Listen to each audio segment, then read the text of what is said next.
Hello guys. आज हम अपना प्रॉपर्टी इनकम का जो काम शुरू किया हुआ था उसी को मज़ीद एक्सटेंड करते हैं और एक और हम छोटा सा सवाल से शुरू करते हैं ताकि थोड़ा सा आपको पिछला कॉन्सेप्ट दोबारा रिवाइज हो जाए। उसके बाद फिर हम आगे मज़ीद थ्योरेटिकल पोर्शन पे चलते हैं।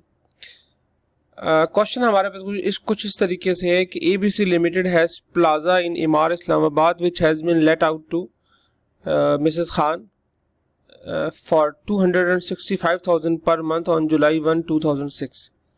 यानी कि 2006 जुलाई 1 में ABC लिमिटेड के पास एक प्लाजा है इमार का, जो कि उन्होंने मिसेस खान को किराए पे दिया 2,65,000 रुपये पर मंथ।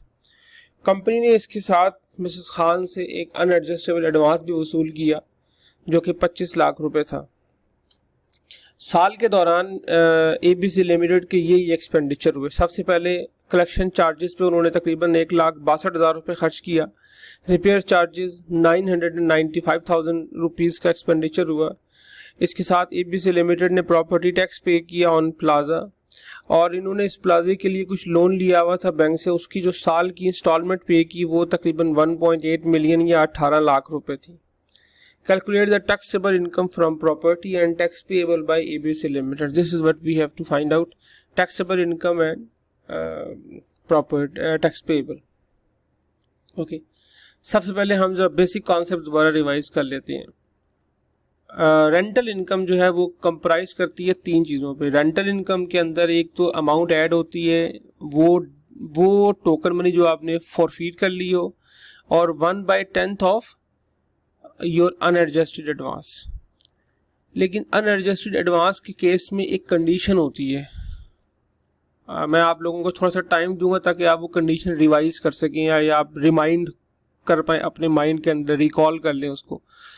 तो वो एक कंडीशन है, वो वाली कंडीशन देखनी है सवाल में पूरी होती है कि नहीं होती। आप में से जिसको याद आ जाए दैट्स वेरी गुड। ओके, आगे चलते हैं। फॉलोइंग एक्सपेंडिचर वर इनकर्ड। सबसे पहला एक्सपेंडिचर आ गया कलेक्शन चार्जेस। आपको अच्छी तरीके से पता है कि कलेक्शन चार्जेस की कंडीशन क्या है। कलेक्शन चार्जेस हमें अलाउड है अप टू 6% ऑफ RCT और actual which ever is lower, जो होगा उस पर हमें अलाउड है। रिपेयर चार्जेस के केस में आपको पता है कि रिपेयर अलाउंस 20% जो है 1/5 तक हम ले लेते हैं। टैक्स अलाउ करता है, चाहे एक्सपेंस हुआ हो, चाहे एक्सपेंस इससे कम हुआ हो, चाहे एक्सपेंस ज़्यादा हुआ हो, हमें कोई फर्क नहीं पड़ता। ओके जी। इसके बाद प्रॉपर्टी टैक्स या किसी भी किस्म का लोकल टैक्स आपको पता है as a allowable deduction income tax allow करता है। और आखिरी चीज़ है जी, उसके बाद बैंक लोन। आपने लोन पे किया है 18 लाख रुपए, लेकिन पूरे का पूरा लोन आपको पता है बेसिकली एप्लीकेबल या एडमिसिबल नहीं होता है। इसमें सिर्फ वो वाला पोर्शन होता है जो प्रॉफिट ऑन डेट के तौर पर कंसिडर होता है, यानी कि जो इंटरेस्ट एक्सपेंस होता है। तो आप अगर देखें कि इसमें आपको बता दिया गया सवाल के अंदर कि 18 लाख रुपए में से प्रिंसिपल अमाउंट जो है वो 12,50,000 रुपये थी। इसका मतलब जो रिमेनिंग अमाउंट है तकरीबन 5,50,000 रुपये वो बेसिकली इंटरेस्ट एक्सपेंस थी, और आपको पता है कि सिर्फ इंटरेस्ट एक्सपेंस ही अलाउड होता है। ठीक है, तो ये हमने सारों को डिस्कस कर लिया। एक चीज़ रह गई, उम्मीद है आपको याद आ गई होगी, नहीं आई तो अभी हम रिवाइज कर लेते हैं। ओके जी, let's move to the problem. अब हम ज़रा प्रॉब्लम को सोल्यूशन देखने की कोशिश करते हैं कि क्या सिचुएशन है हमारे पास। ओके जी,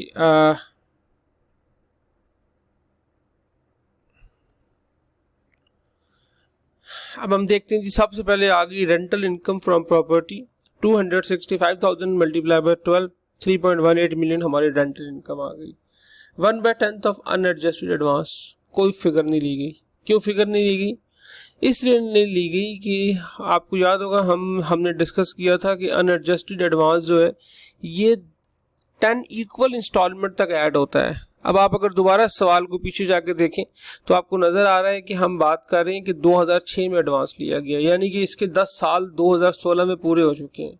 अभी जो कि हम 2020 की बात कर रहे हैं, इसलिए 2020 के अंदर किसी भी किस्म का अनएडजस्टेड एडवांस का इम्पैक्ट नहीं आएगा। ठीक है, तो आपने ये 10 साल का इम्पैक्ट याद रखना है।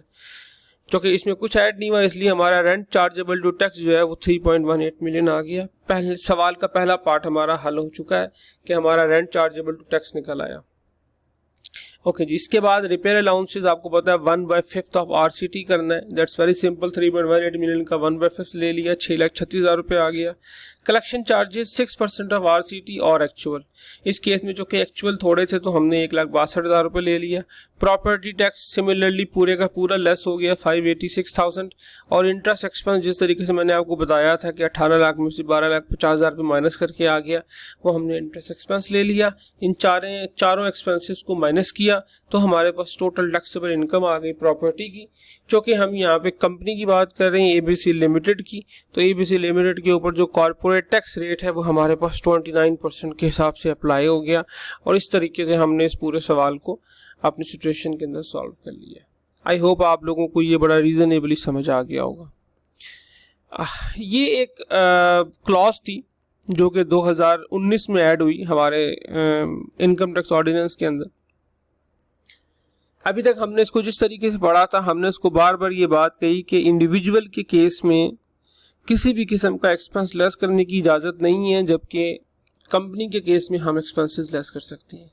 सेक्शन 15A का सब सेक्शन 7 के अंदर एक नई चीज़ ऐड की गई और उसमें कहा कि वो शख्स जिसकी प्रॉपर्टी इनकम 4 मिलियन से ज़्यादा है, उसके पास ये ऑप्शन मौजूद है कि वो चाहे तो उसी सिस्टम को फॉलो कर ले जो सिस्टम सेक्शन 15 में दिया हुआ है, या वो सिस्टम फॉलो कर ले जो सिस्टम सेक्शन 15A में दिया हुआ है। ठीक है, यानी कि उसके सामने ये ऑप्शन भी मौजूद है कि वो स्ट्रेट सिस्टम के ऊपर जाके अपना टैक्स कैलकुलेट कर ले। और स्ट्रेट सिस्टम क्या है? स्ट्रेट सिस्टम ये है कि 4 मिलियन अगर उसकी इनकम हो, 4 मिलियन से 2 लाख माइनस करे, बाकी अमाउंट के ऊपर टैक्स अप्लाई कर दे। एक तरीकेकार ये है। दूसरा तरीकेकार क्या है कि वो कहे कि नहीं, इस 4 मिलियन में से मैं ये जो एनुअल रिपेयर है इसको माइनस करूँगा, इसके बाद मैं इसमें से प्रॉपर्टी टैक्स लेस करूंगा, इसमें से फलानी चीज़ लेस करूंगा, सारे एक्सपेंसेस जिस तरह कंपनी करती है सारे एक्सपेंसेस लेस करने के बाद टैक्स निकालेंगे। ठीक है, तो ये तरीका भी फॉलो कर सकती है। तो ये तो बड़ी अजीब सी आप लोगों को बात नहीं नजर आई। इसका मतलब है इस सिचुएशन में तो हर हालत में इनकम टैक्स कम लगेगा, लेकिन थोड़ा सा फ़र्क है। फ़र्क क्या है?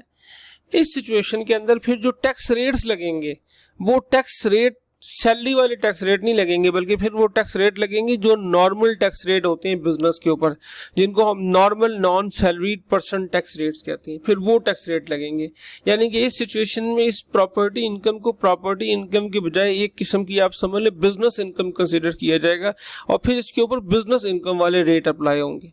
ये कंडीशन 2019 तक बेसिकली 4 मिलियन थी। अभी जो रिसेंटली जो बजट पेश हुआ है उसके अंदर ये वाली कंडीशन सारों पे अप्लाई कर दी गई है।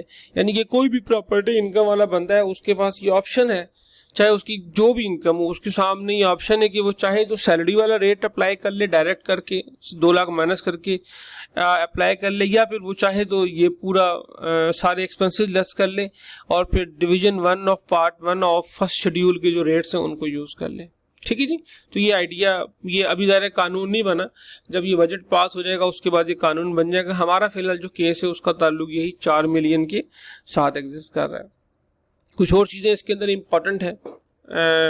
कुछ ऐसी इनकम है जो हमें बाद वक़्त नज़र आता है इनकम फ्रॉम प्रॉपर्टी है, लेकिन वो इनकम फ्रॉम प्रॉपर्टी के तौर पर कंसिडर नहीं होती। मिसाल के तौर पर ग्राउंड रेंट, हमने पढ़ा था ग्राउंड रेंट अगर आप पे कर रहे हो तो आप इसको एक्सपेंस के तौर पर लेस कर सकते हैं। यहाँ पे बात हो रही है ग्राउंड रेंट रिसीव करने की। अगर आपको ग्राउंड रेंट मिल रहा हो तो वो ground rent income from property नहीं, बल्कि सेक्शन 39 कहता है कि सेक्शन 39 के तहत आप उसको बेसिकली यूज़ करेंगे इनकम फ्रॉम अदर सोर्स के तौर पर। इसी तरीके से अगर आपको रेंटल इनकम एक ऐसे केस में आ रही है जिसमें बिल्डिंग के साथ प्लांट एंड मशीनरी भी आ रही है, उस सिचुएशन में जो आपकी रेंटल इनकम है उस रेंटल इनकम को हम फिर income from other source consider करेंगे, इनकम फ्रॉम प्रॉपर्टी कंसीडर नहीं करेंगे। सिमिलरली अगर आप इनकम ड्राइव कर रहे हैं किसी बिल्डिंग को सबलेट करके, सबलेटिंग का मतलब आपको मैं मेरा हाल बता चुका हूँ। सबलेटिंग का मतलब है कि मैंने एक पूरी बिल्डिंग किराए पर ली और फिर उसके 3 हिस्से या 4 हिस्से करके मैंने फिर 3 हिस्से या 4 हिस्से करके मैंने उठा के उसको सबलेट कर दिया। तो सबलेट करने का जो कॉन्सेप्ट है उस सिचुएशन में भी वो फिर इनकम फ्रॉम अदर सोर्स के तौर पर कंसीडर होती है। Similarly provision mining rights and royalties जो हैं, अगर किसी भी किस्म के माइनिंग राइट्स वगैरह आपको मिले हुए हों, तो उस सिचुएशन में भी वो जो रेंटल इनकम है वो फिर रेंटल इनकम के तौर पर नहीं बल्कि इनकम फ्रॉम अदर सोर्स के तौर पर कंसिडर होती है। यानी कि आपकी को माइन थी, आपने किसी को किराए पे दी हुई है और वहाँ से जो पैसे आ रहे हैं वो इनकम फ्रॉम प्रॉपर्टी नहीं बल्कि income from other source consider होगा। इसी तरीके से अगर आप कोई भी ऐसी बिल्डिंग वगैरह जो कि आपने किराए पे दी हुई है लेकिन उस बिल्डिंग के साथ साथ आपने किसी भी किस्म की एमिनिटीज़, यूटिलिटीज़ या अदर सर्विसेज भी दी हुई हैं, मिसाल के तौर पर आपने एक बिल्डिंग किसी को रेंट आउट की और आपने कहा कि इस बिल्डिंग के साथ बिजली का बिल और चौकीदार की तनख्वाह सारे मिला कर तुम मुझे 1 लाख रुपए दे देना। अब वो जो 1 लाख रुपए है वो इनकम फ्रॉम प्रॉपर्टी नहीं होगी बल्कि इनकम फ्रॉम अदर सोर्सेज होंगे। तो ये 5 आइडियाज़ हैं जहाँ पे बात को तो आपको फील होता है हमें कि हम इनकम फ्रॉम प्रॉपर्टी की बात कर रहे हैं, लेकिन ये इनकम फ्रॉम प्रॉपर्टी नहीं होती है नॉर्मली। ठीक है जी, ओके। इसमें हमारा जो एक और लास्ट टॉपिक है जिसको हमें डिस्कस करना है, दैट इज़ रेंटल इनकम, जो कि एग्जेम्प्ट है। इसमें जो सबसे इम्पॉर्टेंट चीज़ है वो है इनकम फ्रॉम एग्रीकल्चर बिल्डिंग। अगर आपके पास कोई भी ऐसी बिल्डिंग है जो कि एग्रीकल्चर पर्पस के लिए इस्तेमाल हो रही है, अब एग्रीकल्चर पर्पस के लिए इस्तेमाल होने का जो कॉन्सेप्ट है वो ये है कि वो बिल्डिंग जो है वो एग्रीकल्चर लैंड की विसिनिटी में होनी चाहिए। यानी कि फ़र्ज़ करें एक एग्रीकल्चर लैंड है और उसके साथ आपकी बिल्डिंग है और वो बिल्डिंग में चाहे उस बिल्डिंग में सामान रखा जा रहा है, चाहे उस बिल्डिंग में क्या नाम है ये गंदम का ज़ख़ीरा हुआ है, चाहे उस बिल्डिंग में खाद पड़ी है, चाहे उस बिल्डिंग में ट्रैक्टर खड़ा है, तो उन तमाम सिचुएशन में ये जो property income from such building है उसको एग्रीकल्चर बिल्डिंग कंसिडर करके रेंट से एग्जम्प्ट कर दिया जाएगा।